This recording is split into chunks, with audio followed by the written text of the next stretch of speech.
Assalamualaikum warahmatullahi wabarakatuh, sahabat. Apa khabar sahabat di pulau seberang negeri di bawah Bayu?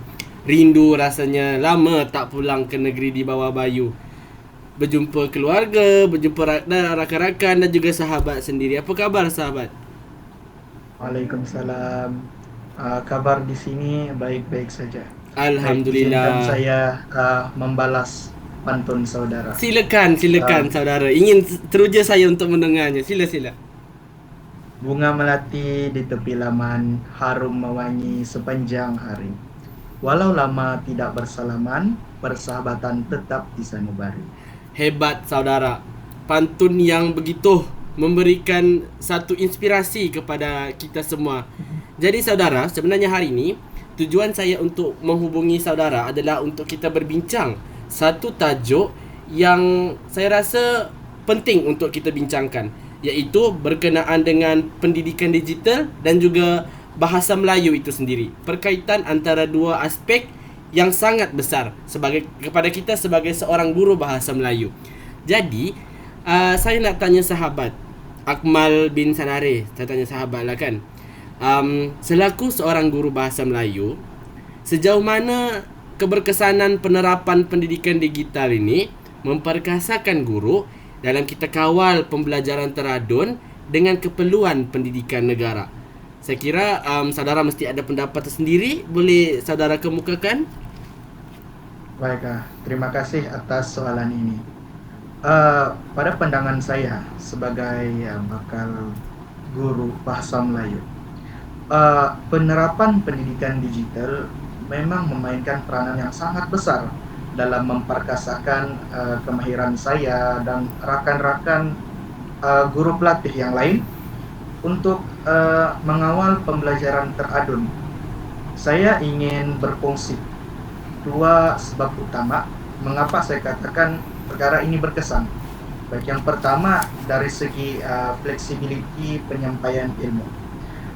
Pembelajaran teradun ini membolehkan saya menggabungkan kaidah pengajaran bersemuka secara tradisional dengan platform digital seperti Google Classroom, Padlet, ataupun Kahoot. Ini bermakna saya tidak lagi terikat dengan kaedah satu cara untuk semua murid. Sebaliknya, saya boleh menyesuaikan kaedah pengajaran mengikut keperluan murid yang pelbagai tahap yang mempunyai pelbagai tahap penguasaan bahasa. Baik, yang kedua, dari segi pembangunan kemahiran abad ke-21 dalam diri guru itu sendiri. Untuk mengawal pembelajaran teradun dengan lebih berkesan, seorang guru itu perlulah menguasai kemahiran seperti literasi digital, pengurusan masa secara maya, uh, dan kebolehan untuk menilai pembelajaran murid secara secara nyata melalui data digital. Hal tersebut selari dengan keperluan pendidikan negara di bawah rangka EK21 yang mana menuntut guru untuk menjadi modal insan yang relevan dengan keperluan semasa. Itu saja jawaban dari saya untuk Saya rasa soalan saya saudara itu. bersetuju dengan pendapat yang saudara berikan sebentar tadi. Jadi saudara, saya tahu saudara merupakan seorang siswa guru daripada IPG Kampus Keningau dan juga belajar dalam kos pendidikan yang sama, iaitu kos Bahasa Melayu. Jadi saya kira adalah lebih molek sekiranya perbincangan kita pada hari ini lebih menjurus kepada bahasa Melayu itu secara efektif. Jadi saudara, soalan saya, tata bahasa ini merupakan nadi bahasa Melayu.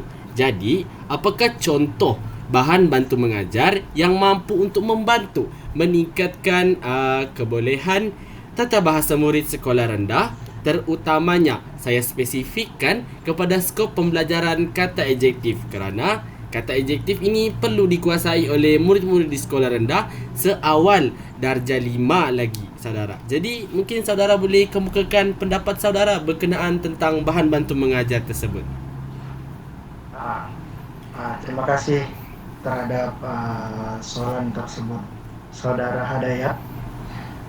Sebagai pelajar IPG yang mengambil kurs pendidikan bahasa Melayu.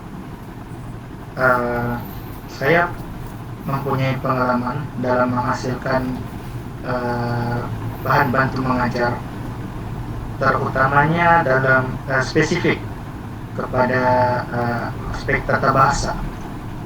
Jadi kami telah menghasilkan satu bahan bantu mengajar yang direka untuk memenuhi keperluan murid daripada pelbagai tahap penguasaan. Jadi bahan bantu mengajar kami ini telah menekankan pembelajaran yang interaktif, menyeronokkan dan berpusatkan murid, bagi membantu mereka untuk memahami konsep tata bahasa dengan lebih berkesan. Jadi walaupun bahan bantu mengajar kami ini dibangunkan dalam bentuk fisikal, kami turut mengintegrasikan unsur digital melalui penggunaan kod QR yang membolehkan murid mengakses permainan pendidikan. Jadi pendekatan ini bukan sahaja dapat meningkatkan pemahaman murid secara lebih mendalam, malah dapat mewujudkan sebuah suasana pembelajaran yang lebih menarik, aktif dan bermakna. Ya, itu ya saudara. Terima kasih diucapkan kepada saudara atas pendapat saudara sebentar tadi. Saya sangat teruja mendengar tentang bahan bantu mengajar yang saudara kemukakan sebentar tadi. Saya ada juga pengalaman untuk menghasilkan bahan bantu mengajar ini berkaitan kata adjektif yang bersifat maujud, di mana bahan yang diperlukan adalah cardboard, di mana cardboard itu mempunyai warna-warna tertentu.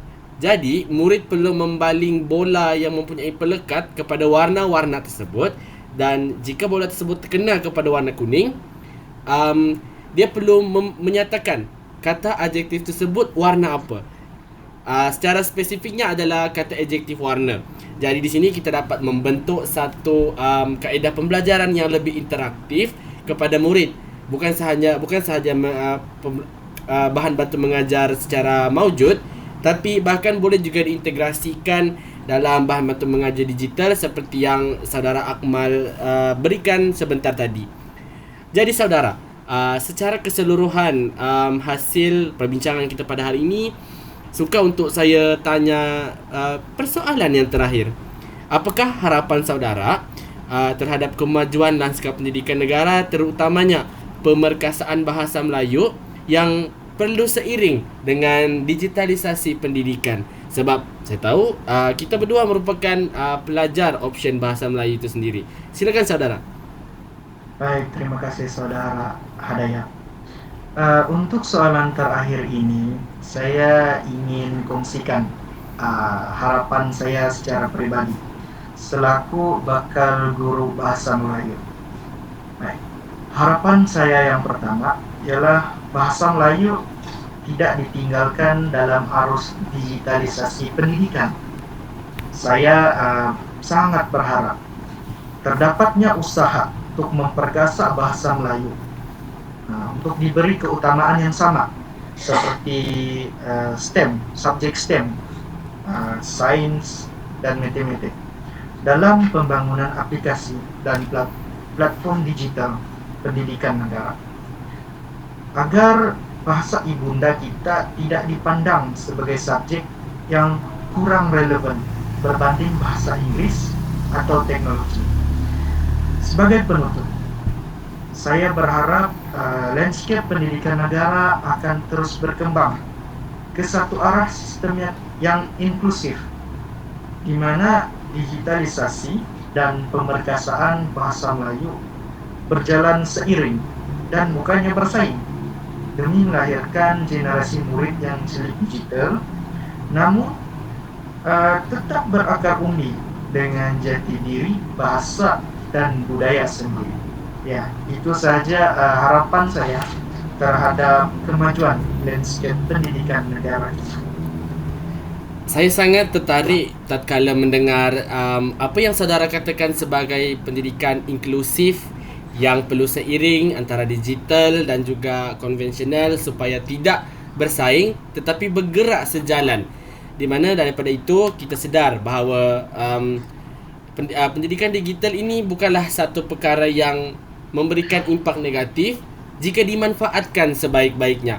Jadi, oleh hal yang demikian, selaraslah dengan hasrat kerajaan dan Kementerian Pendidikan Malaysia dalam mendigitalisasikan pendidikan kita ke arah yang lebih baik. Jadi, saudara, saya ingin ucapkan ribuan terima kasih kepada saudara sebab meluangkan masa untuk kita membuat satu sesi diskusi dan perbincangan mengenai tajuk kita, iaitu berkenaan dengan bahasa Melayu dan juga pendidikan digital itu sendiri. Jadi, saudara, satu pantun ingin saya titipkan buat saudara di bumi bawah bayu di sana. Gemersik bayu simpang mengayau, dari ilmu khas desiran terasa. Meski jauh di kampus keningau, hasrat luas membangun bangsa. Jadi saudara, ribuan terima kasih saya ucapkan kepada saudara. Jadi itu sahaja sesi perkongsian dan diskusi kami pada hari ini. Sekian, wabillahi taufiq wal hidayah. Assalamualaikum warahmatullahi wabarakatuh.